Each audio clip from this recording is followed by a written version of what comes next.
Your rope broke. Did you notice anything? Is all it takes.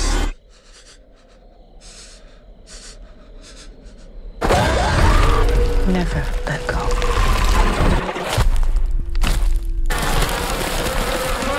Guys কেমন আছো সবাই? আশা করি সবাই খুব ভালো আছো। আজকে আমরা মোটামুটি একটা লেটেস্ট সিনেমা সম্পর্কে জানতে চলেছি। ওই সিনেমা যখন শুরু হয় আমাদের ঘন জঙ্গলের মাঝে একটা কাঠের বাড়ি দেখানো হয়। সেই বাড়িতে মোমো নামের একজন মহিলা এবং তার দুইজন ছেলে নোলান এবং স্যামুয়েলকে নিয়ে থাকে। ছোট ছেলের নাম হচ্ছে নোলান আর বড় ছেলের নাম হচ্ছে স্যামুয়েল। তো তারা যখন বাড়ি থেকে বের হয় আমরা দেখতে পাই তাদের শরীরে রশি বাঁধা রয়েছে এবং রশির অন্য মাথা বাড়ির সাথে বেঁধে রাখা হয়েছে। আসলে বর্তমানে আমরা জানতে পারি পুরো পৃথিবী পুরোপুরি বদলে গিয়েছে এবং অনেক বছর আগে এখানে এমন একটা এন্টিটি পৃথিবীতে এসেছিল, এলিয়েন বা অশুভ শক্তি টাইপ, যে কারণে সকল মানুষের মৃত্যু হয়ে গিয়েছে। এখনো হয়তো বিভিন্ন জায়গায় ছড়িয়ে ছিটিয়ে এরকম কিছু কিছু মানুষ বেঁচে রয়েছে। তো মমতার দুই ছেলেকে বলে আমাদের বাড়ির আশেপাশে সবখানে এরকম অশুভ শক্তি রয়েছে যাদেরকে একরকম শয়তানও বলা যায়। আর এইবারই আমার দাদা বিশেষ শক্তি ব্যবহারের মাধ্যমে বানিয়েছে, যে কারণে বাইরের অশুভ শক্তি এই বাড়িতে হামলা করতে পারে না। আর একদিন আমার মা যখন বাড়ির বাইরে গিয়েছিল তখন ওই অশুভ শক্তি আমার মায়ের উপর হামলা করে, কিন্তু আমার মা আগে আমাকে রশি দিয়ে বেঁধে রেখেছিল আর এই কারণে আমি বেঁচে গিয়েছিলাম। তবে নোলান আর স্যামুয়েল কখনোই সেই অশুভ শক্তি, ভূত বা প্রেতাত্মা দেখেনি, কিন্তু ওদের মা মোমোদেরকে বলেছে আমি নিজে দেখেছি। এর জন্য মোমোর দুই ছেলে তার কথা বিশ্বাস করে আর এই কারণে তারা তিনজন যখন খাবারের সন্ধানে বাড়ির বাইরে যায় নিজেদেরকে রশি দিয়ে বেঁধে রাখে। আর পরের দিন তারা খাবারের সন্ধানে বাড়ি থেকে বের হয় এবং আমরা দেখতে পাই সবাই রশি দিয়ে বাঁধা ছিল এবং তাদের সাথে একটা কুকুরের ছিল, তাকেও রশি দিয়ে বেঁধে রাখা হয়েছে। আর তো তিনজন তিন দিকে যায়। তো মোমো যখন একদিকে যায় তখন সে একজন মানুষকে দেখতে পায় যে নিজের মনে আনমনে হেঁটে যাচ্ছিল। তো মোমো বুঝতে পারে ওই লোকটি হয়তো অশুভ শক্তি বশ করে রেখেছে আর এই কারণে সে ওই দিকে মনোযোগ দেয় না, কারণ প্রায় সময় মমতার আশেপাশে এমন অনেক কিছুই দেখেছে। আর এই দিকে আমরা নোলানকে দেখি যে জঙ্গলের ভেতরে একটা ডিম দেখতে পায়, কিন্তু ডিম অবধি সে পৌঁছাতে পারে না, কারণ তার শরীরের সাথে যে রশিটা বাঁধা ছিল তার লিমিট শেষ হয়ে গিয়েছে। আর ডিম অবধি পৌঁছানোর জন্য তাকে রশি খুলতে হবে আর ডিম খুব কাছে রয়েছে। তো নোলান কোনো কিছু না ভেবে রশি খেলার সিদ্ধান্ত নেয়। তো যেই না নোলান তার শরীরের রশি খুলবে ঠিক তখনই সেখানে তার ভাই স্যামুয়েল চলে আসে এবং ওকে রশি খুলতে বারণ করে। আর তারপর দুই ভাই খাবার খুঁজতে একসাথে অন্যদিকে চলে যায়। বাট তখনই হঠাৎ করে স্যামুয়েল বলে ওঠে মা তোর চেয়ে আমাকে বেশি ভালোবাসে। তো এই কথা শুনে ছোট ভাই নোলান বেশ কষ্ট পায়, সে জিজ্ঞাসা করে তুমি এটা কি বললে? তখন স্যামুয়েল বলে না আমি তো কিছু বলিনি। আর সত্যি বলতে স্যামুয়েল আসলেই কিছু বলেনি, তবে নোলান এটা বিশ্বাস করতে চায় না। আর এই কারণে নোলান করে কি রাগে স্যামুয়েলের রশির উপর পা রাখে এবং স্যামুয়েল সামনের দিকে যখন এগোবে তখন রশিতে টান লেগে নিচের দিকে গড়িয়ে পড়ে যায় আর এই কারণে তার শরীর থেকে রশি খুলে যায়। আর তখনই নোলান করে কি তার ভাই স্যামুয়েলকে যখন রশি ছাড়া দেখে সে ভয় পেয়ে যায় এবং স্যামুয়েলকে সাহায্য করতে নোলান তার রশি খুলে নিচে যায়। আর ওই সময় সে সিটি বাজায় বা বিপদ সংকেত বাজায় আর ওই সিটির শব্দ ওর মা শুনতে পায়। ঠিক তখনই আমরা দেখতে পাই একটা অদ্ভুত বিদঘুটে মহিলা ওদের দিকে এগিয়ে আসতে থাকে, বাট কোনো ক্ষতি হবার আগেই তাদের মা চলে আসে এবং ওদের দুজনকে উপরে নিয়ে এসে রশির সঙ্গে বেঁধে দেয়। আর তখন সে অদ্ভুত মহিলা মোমোর কানের কাছে এসে ফিস ফিস করে কিছু বলে চলে যায় যে ওদেরকে তুই বাঁচাতে পারবি না। কিন্তু অদ্ভুত ব্যাপার হচ্ছে এই মহিলাকে মোমোর দুই ছেলে স্যামুয়েল এবং নোলান দেখতে পায়নি, শুধুমাত্র ওদের মা দেখতে পায়। তো যাই এরপর মোনা তার দুই ছেলেকে বাড়িতে নিয়ে আসে আর বকাঝকা করে বলে আজকের পর কখনোই তোমরা বাড়ির বাইরে রশি খুলবে না। আর ছোটবেলায় আমি একদিন যখন বাইরে আমার রশি শেষ হয়ে গিয়েছিল তখনই ঠিক সামনে আমি একটা বাচ্চা দেখতে পেয়েছিলাম আর সে খুব বাজেভাবে আঘাত পেয়েছিল। আর সে আমার কাছে যখন সাহায্য চায় আমি বুঝতে পারি এটা কোনো মানুষ নয়, বরং এটাই সে অশুভ শক্তির ভূত যে আমাকে ফাঁদে ফেলতে চেয়েছিল। আর আমি আজও তার শব্দ শুনতে পাই। তবে এখানে নোলান মানে ছোট ছেলে মায়ের কথা বিশ্বাস করে না, কারণ সে আজ অব্দি বাড়ির বাইরে কোনো অশুভ শক্তি বা ভূত প্রেতাত্মা দেখেনি আর সে এখান থেকে বের হয়ে বাড়ির দুনিয়াটা দেখতে চায়। তো রাতে যখন দুই ভাই তাদের রুমে ছিল তখনই নোলান তার ভাই স্যামুয়েলকে বলে আমাদের রশি ছাড়া বাইরে যাওয়া উচিত। আর আজ আমরা রশি ছাড়াই তো জঙ্গলে ছিলাম, আমাদের তো কিছু হয়নি। বাট স্যামুয়েল বলে সময় মতো যদি মানা যেত হয়তো আমরা কিছু দেখতাম, তো আমাদের উচিত মায়ের কথা বিশ্বাস করা। বাট নোলান তখন স্যামুয়েলকে জিজ্ঞাসা করে তাহলে মা কেন বাবা আর দাদা দাদিকে মেরেছে? তো স্যামুয়েল তখন বলে কারণ অশুভ শক্তি তাদেরকেও বশ করে ফেলেছিল, এ কারণে মা বাধ্য হয়ে তাদেরকে মেরেছে, নয়তো তারা আমাদেরকেও মেরে ফেলতো আর আমাদেরকে বাঁচানোর জন্য মা এটা করেছে। কিন্তু এসব কথা শুনে নোলানের উল্টো তার মায়ের প্রতি সন্দেহ বেড়ে যায় এবং নোলানের কাছে মনে হয় যে তার মা যা বলছে এটার কোনো সত্যতা নেই। তো এরপর আমরা মোমোকে দেখি যে বাইরে দাঁড়িয়েছিল আর ঠিক তখনই তার সামনে তার স্বামী আসে যার মৃত্যু হয়েছে অনেক আগে। ইভেন আমরা যেরকম জানতে পেরেছি হয়তো সেই মেরেছে, ওই ভূত আক্রমণ করার পরে বা ওই ভূত তাকে বশ করার পরে হয়তো সেই মেরে দিয়েছে। তো যাই হোক এখানকার যে অশুভ শক্তি রয়েছে সে আসলে মানুষদের ম্যানিপুলেট করতে তার কাছে মানুষের রূপ নিয়ে আসে আর এ কারণে মোমোকে ম্যানিপুলেট করতে তার স্বামীর রূপে এখানে এসেছে। তো যাই হোক এখানে সে মোমোকে বলে তোমার কি মনে আছে আমরা কত সুন্দর মুহূর্ত একসাথে কাটিয়েছি? মোমো তখন বলে আমার আমার অতীত নিয়ে আমার কোনো আগ্রহ নেই, আমার বর্তমানে 2টা সন্তান রয়েছে, আমি আমার সন্তানদের নিয়ে এখন বাঁচতে চাই। আর তখন ওই স্বামী বা অশুভ শক্তি বলে তুমি ওদেরকে বাঁচাতে পারবে না, আমি খুব তাড়াতাড়ি ওদেরকে বশ করব। তো মোমো এই কথা শুনে ভয় পেয়ে বাড়ির ভেতরে চলে যায়। আর পরের দিন সকালে মোমো যখন তার ছেলে নোলানের সাথে কাজ করছিল তখন নোলান দেখে তার মায়ের পিঠে একটা ট্যাটু করা রয়েছে, যেটা এই যে শয়তানগুলো রয়েছে এভিল সেই অশুভ শক্তির প্রতীক। তো নোলান তার মাকে ওই ট্যাটুর ব্যাপারে জিজ্ঞাসা করে, যে কারণে ওর মা খুব রেগে যায় এবং বলে এই ট্যাটু আমি তখন বানিয়েছিলাম যখন ওই অশুভ শক্তি পৃথিবীতে ছিলই না, ওরা আসার আগে। তো যাই হোক, রাতের বেলা নোলানের ঘুমের মধ্যে হাঁটার অভ্যাস ছিল, আর এই কারণে মোমো ওর সেফটির জন্য ওর পায়ে একটা ঘন্টা লাগিয়ে দেয়, যাতে ও নোলান যদি বাইরে বেরিয়ে যায় শব্দ পাওয়া যায়। তো তখন রাতে নোলান একটা স্বপ্ন দেখে যে জঙ্গলের ভেতরে কেউ তাকে রশি ধরে টেনে নিয়ে যাচ্ছে। তো নোলানও ওই রশির সাথে চলে যাচ্ছে। তো রশি টেনে নোলানকে একটা কূপের মধ্যে ফেলে দেওয়া হয়, আর তখন সেখানে সাপের মতো দেখতে একটা প্রেতাত্মা চলে আসে। আর ওই দৃশ্য দেখে ওর ঘুম ভেঙে যায়, বাট নোলান দেখতে পায় সে ঘুমের মধ্যে হেঁটে ঘর থেকে বাইরে চলে এসেছে, এমনকি তার শরীরে রশিও বাঁধা নেই। আর নোলান দেখে তার সামনে কুকুর দাঁড়িয়ে রয়েছে। তো নোলান কুকুরের দিকে এগিয়ে যায়, আবার তখন ওর মা চলে আসে এবং বাড়ির ভেতরে নিয়ে যায়। আর তারপর নোলানকে বেসমেন্টে নিয়ে বেঁধে রাখে এবং বলে তোমাকে এখন প্রার্থনা করতে হবে যাতে তোমার মধ্যে যদি কোনো খারাপ শক্তি চলে আসে সেটা যেন বাড়ির বাইরে চলে যায়। তো মূলত কেউ যদি রশি ছাড়া বাড়ির বাইরে চলে যায় মোমো এইটাই করে। তো যাই হোক, এরপর বেসমেন্টে ওকে বেঁধে রেখে প্রার্থনা করায়, কিন্তু এর ফলে নোলানের আরো বিশ্বাস হয়ে যায় যে বাড়ির বাইরে কোনো অশুভ শক্তি বা ভূত প্রেতাত্মা নেই, এটা হয়তো তার মায়ের কল্পনা বা চিন্তা ভাবনা। তো এই বিষয়টা নোলান তার ভাই স্যামুয়েলকে বলে যে সময় এসেছে আমাদের বাইরে গিয়ে কারো সাহায্য নিতে হবে, কারণ আমাদের কাছে খাবারের কিছুই নেই, ভূত প্রেত নেই, ভূত প্রেত থাকলে তো দেখতামই। বাট মোমো তার 2 সন্তানের কথাবার্তা শুনতে পায় আর বুঝতে পারে যে তার সন্তানরা খাবারের চিন্তায় পড়েছে। তো এই কারণে মোমো করে কি তার কাছে থাকে একটা পুরনো ক্যামেরা দেখায়, যে ক্যামেরা দেখে আমরা বুঝতে পারি যে অনেক বছর আগে থেকেই তারা এখানে রয়েছে, নতুন প্রযুক্তির অনেক কিছুই নেই তাদের কাছে। তো এই ক্যামেরা দিয়ে সে তাদেরকে বলে এটা দিয়ে তোমরা নিজেরা ছবি তুলতে পারবে। তো ওরা জীবনে প্রথমবার এই ক্যামেরা ডিভাইস দেখলো। তো 2 ভাই এটা পেয়ে খুব খুশি হয়ে যায়। আর তারপর মোমো তার 2 ছেলেকে বলে খাওয়ার জন্য আমাদেরকে আমাদের কুকুরকে মারতে হবে। কিন্তু নোলান ছোট ছেলে এই কথা শুনে অনেক রেগে যায়, কারণ সে কুকুরকে অনেক ভালোবাসে। তো নোলান তার মাকে বলে আমি কোনোভাবে আমার কুকুরকে মারতে দেব না। কিন্তু মোমো তার ছেলের কথা না শুনে কুকুরকে ধরে বাড়ির অন্য একটা স্টোর রুমে নিয়ে যায়, যেখানে সে কুকুরটিকে মারতে চায়। আর রাগে নোলান রশি ছাড়াই বাড়ির বাইরে চলে আসে এবং বলে দেখো আমার ভেতরে কোনো অশুভ শক্তি নেই। আর এই কথা বলে নোলান তার মায়ের রশিও কেটে ফেলে। তো এটা দেখে মোমো বেশ ভয় পেয়ে যায়, আর এইদিকে কুকুরও সেখান থেকে সোজা পালায়। তো যাই হোক, নোলানের মা সেখান থেকে বের হয়ে বাড়ির ভেতরে যেতে চায়, মেন বাড়ির ভেতরে, কিন্তু নোলান করে কি বাড়ির বাইরে থেকে দরজা বন্ধ করে দেয়। অ্যাকচুয়ালি সে তার মাকে বিশ্বাস করাতে চায় যে বাড়ির বাইরে কোনো অশুভ শক্তি নেই, এটা তার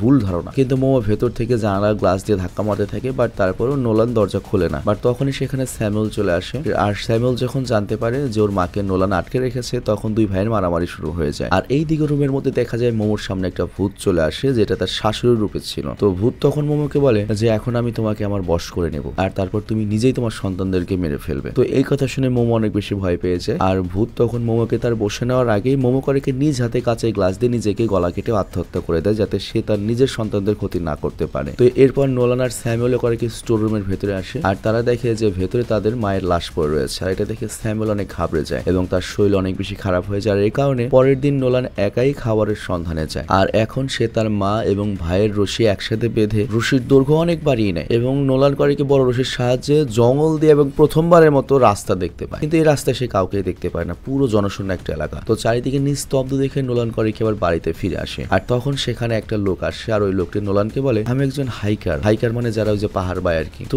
এইরকম একটা জায়গায় তোমরা রয়েছো, নির্জন জায়গায়, রাস্তা দেখে তো আমি অবাক হয়ে গিয়েছি, আর তাই তোমাকে খুঁজতে খুঁজতে এখানে এসেছি। তুমি এখানে কি করছো? নোলান বলে আমার মায়ের মৃত্যু হয়েছে আর আমার ভাই অনেক অসুস্থ, আমি খাবারের সন্ধানে গিয়েছিলাম। হাইকার লোকটি বলে কি বলছো, আমার কাছে খাবার রয়েছে। কিন্তু লোকটি তার ব্যাগ থেকে খাবার দেওয়ার আগেই বাড়ির ভেতর থেকে নোলানের ভাই স্যামুয়েল করে কি লোকটার উপর তীর দিয়ে হামলা করে দেয়। তো লোকটা তখন গুরুতর আহত হয়ে সেখান থেকে পালিয়ে যায়। আর নোলান তখন লোকটার পিছনে আর কিছু দূর গিয়ে এসে দেখে জঙ্গলের একটা জায়গায় একটা স্থান ওই হাইকার পড়ে রয়েছে এবং তার হাতে একটা মোবাইল, স্মার্টফোন বর্তমান দুনিয়ার, এবং সে ওই মোবাইল থেকে 911 নাম্বারে কল করেছে। 911 হচ্ছে আমেরিকার এমার্জেন্সি নাম্বার, আর অপর প্রান্ত থেকে কথা আসছে। তো এর মানে দুনিয়া এখনো ধ্বংস হয়ে যায়নি, দুনিয়াতে এখনো মানুষ বেঁচে রয়েছে। আর ভিডিওটির এই মুহূর্তে একটা কমার্শিয়াল বিজ্ঞাপন রয়েছে, আর বিজ্ঞাপনটার পরে আমরা আবার মূল ভিডিওতে চলে যাচ্ছি, কিংবা তুমি চাইলে বিজ্ঞাপনটা টেনে আবারও মূল গল্পে যেতে পারো। স্বাগতম প্রিয় বন্ধুরা, তোমরা কি একঘেয়েমিতে ভুগছো? তাহলে মজা পাওয়ার জন্য আজকের বিষয়টি একদম উপযুক্ত তোমাদের জন্য। এখানে তোমরা বিভিন্ন খেলার ফলাফল জানতে পারবে, খেলা সরাসরি দেখতে পারবে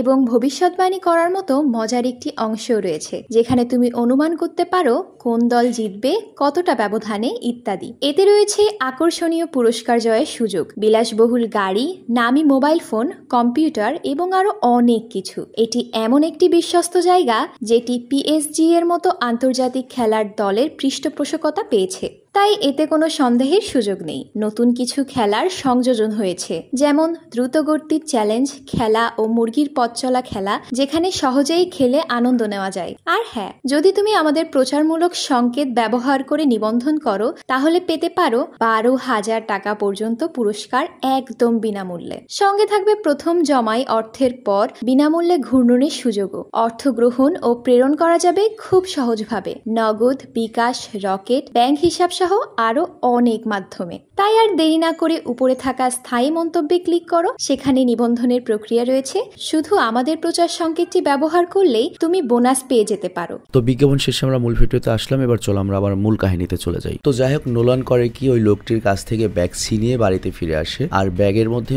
অনেক খাবার পায়। কিন্তু স্যামুয়েলের কাছে এখনো মনে হচ্ছে, মানে বড় ছেলের কাছে, ওই হাইকার লোকটির রূপে একটা অশুভ শক্তি এসেছিল। তার এই জিনিসগুলো খাওয়া ঠিক হবে না, আর ওই হাইকার ব্যক্তি বা অশুভ শক্তির দেওয়া জিনিস খাওয়া ঠিক হবে না। তবে তারপরেও ক্ষুধার কারণে স্যামুয়েল ওই লোকটির ব্যাগের খাবার খেয়ে নেয়, যেটা অনেক সুস্বাদু ছিল, যে খাবার ওরা কখনোই খায়নি। বুঝতেই পারছো, নতুন প্রজন্মের বিস্কিট, তারপর ডেরি মিল্ক। তো এরপর স্যামুয়েল করে কি, লোকটির ব্যাগ চেক করে এবং ওখানে একটা ওয়ালেট খুঁজে পায়, আর ওই ওয়ালেটে সে ওই লোকটির সাথে একটা বাচ্চা মেয়ের ছবি দেখতে পায়। আর এইখানে স্যামুয়েল আজকে বিশ্বাস করতে শুরু করে নোলানের কথাই ঠিক, এই লোকটা আসলেই মানুষ ছিল, সে একটা নির্দোষ মানুষকে মেরে ফেলেছে। তো এই কারণে স্যামুয়েল অনেক কষ্ট পায়। আর এরপর রাতের বেলা স্যামুয়েল ঠিক সেভাবেই লাইট নিয়ে বাড়ির বারান্দার চেয়ারে বসে, ঠিক যেভাবে তার মা বসে থাকতো। আর তার হাতে যে লাইটটা রয়েছে টর্চ, সেটা কিন্তু ওই যে হাইকার লোকটির। বাট তখনই স্যামুয়েল শব্দ শুনতে পায়, যেটা স্টোর রুম থেকে আসছিল, যেখানে তার মায়ের মৃত্যু হয়েছে। তো স্যামুয়েলের কাছে ওই হাইকার লোকটির যে টর্চ ছিল, সেই টর্চ জ্বালিয়ে স্টোরের দিকে যায়। আর ঠিক তখন তার সামনে সেই মেয়েটা আসে, যে মেয়েটাকে স্যামুয়েল হাইকারের ওয়ালেটে দেখেছে। তো তখন ওই মেয়েটা জিজ্ঞাসা করে, তুমি কি আমার বাবাকে দেখেছো? আর সে এই দিকে এসেছিল। আর তখন মেয়েটি স্যামুয়েলের হাতে তার বাবার টর্চ লাইট দেখতে পায়। তো এখানে স্যামুয়েল তখন মেয়েটিকে বলে,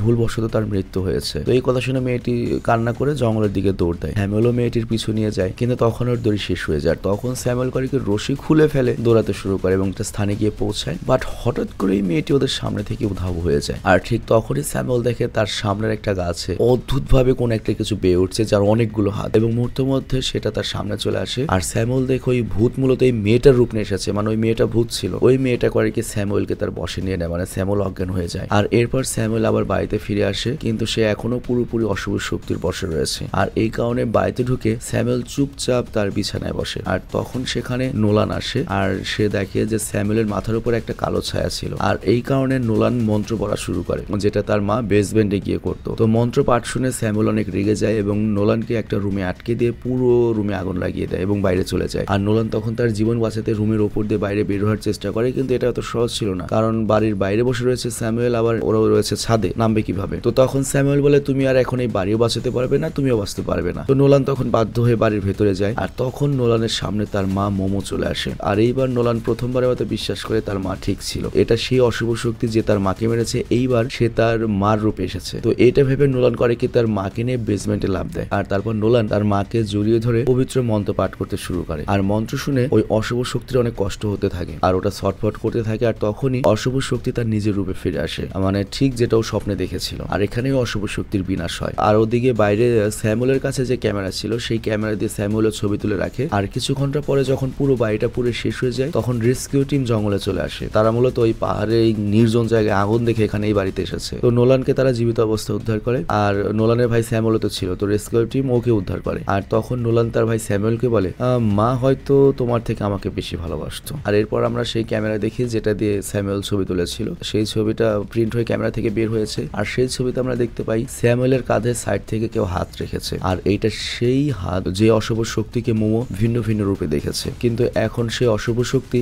স্যামুয়েলের ব্রেনে কবজা করেছে। তো যাই হোক, দুই ভাইকে রেস্কিউ টিম উদ্ধার করে শহরে নিয়ে যায়। আর দেখা যায় মানুষ তো সত্যি বসবাস করছে, অনেক মানুষ রয়েছে, কিন্তু ওদের মা ওদেরকে বলেছিল এই পৃথিবীতে ওরা ছাড়া আর কেউ বেঁচে নেই। আর তারা যখন এইখানের মানুষকে ওই অশুভ শক্তির কথা জিজ্ঞাসা করে, যে পুরো পৃথিবী শেষ হয়ে গিয়েছিল, এরকম অশুভ শক্তি এসেছিল, মানুষের ব্যাপারে কিছুই জানে না, মানে বাইরের মানুষ কিছুই জানে না। আর এরকম একটা সাসপেন্সে সিনেমাটা শেষ হয়। তো এখানে বুঝতে পারছো কি হয়েছে ব্যাপারটা। অ্যাকচুয়ালি ওদের ওদের মা ছিল হচ্ছে মানসিকভাবে অসুস্থ। ওর বাবা হয়তো ওর মাকে মদটদ খেয়ে এসে অত্যাচার করতো এবং ওর দাদা দাদি হয়তো কিছুই বলতো না, আর সে হয়তো তাদের তিনজনকে মেরে ওই জঙ্গলে গিয়ে আশ্রয় নিয়েছে এবং তার মাঝে এরকম একটা সেন্স এসেছে এবং তার একটা মানসিক রোগ হয়েছে যে পৃথিবীতে অশুভ শক্তি রয়েছে বা মানুষের অশুভ শক্তি, এই জন্য সে দূরে গিয়ে বসবাস করছে এবং তার কাছে মনে হচ্ছে পুরো দিনে আর মানুষ মারা গিয়েছে। আর এই ছোট বাচ্চাগুলো যেহেতু তার কাছে বড় হয়েছে, ওরাও ওই মাইন্ডসেট নিয়ে বড় হয়েছে। মানে ওরা যে কয়বার এগুলো দেখেছে, মানে ছোটবেলা থেকে তুমি যদি জানতে পারো যে অমুক গাছে ভূত রয়েছে, তখন দেখবে তুমি রাত্রে সেখান থেকে গেলে ভয় পাবে। কিন্তু যে এলাকা সম্পর্কে তুমি কখনো কিছু জানোই না, সেখানে তুমি অত ভয় পাবে না। যেমন আমাদের কবরস্থানে, শ্মশানে গেলে কিন্তু ভয় কাজ করে, বা কিছু কিছু জায়গা যেগুলো আমরা জানি হন্টেড প্লেস, সেখানে গেলে অটোমেটিক্যালি ভয় লাগে। তো ওই ছোট বাচ্চা দুটোরও মাথায় এরকম ভাবেই ছোটবেলা থেকে বড় হওয়ার কারণে ওইটা ঢুকে গিয়েছে। তো এখানে লাস্টে আমাদের একটা প্রশ্ন আসে যে ও যে ছবি তুললো স্যামুয়েল বড় ছেলে, ওখানে আবার দেখলাম ঘাড়ে হাত, সেটা কি? তো হতে পারে এটা হয়তো আমাদের সাসপেন্স রাখার জন্য করে গিয়েছে। তবে অ্যাকচুয়ালি সিনেমা দেখে যেটা বুঝলাম, এখানে অশুভ শক্তি বলে কিছু নেই। তার মা মূলত সাইকোলজিক্যাল প্রবলেমে ভুগছিল এবং এইরকম একটা ঘটনা বাংলাদেশেও ছিল। তো হ্যাঁ, তুমি ঠিকই শুনেছো, বাংলাদেশে ছিল। আমি যখন ছোট ছিলাম তখন এরকম একটা ঘটনা পড়েছি। ঘটনাটা ছিল হচ্ছে বাংলাদেশের কোন একটা জায়গায় এমন একটা বাড়ি ছিল, ভূতের একটা বাড়ি। সেই বাড়িটার গেট সবসময় লক থাকতো। বিশাল বড় বাড়ি, বাড়ি ভরা জঙ্গলের মতো গাছ এবং চারপাশে দেয়ালের প্রাচীর ছিল।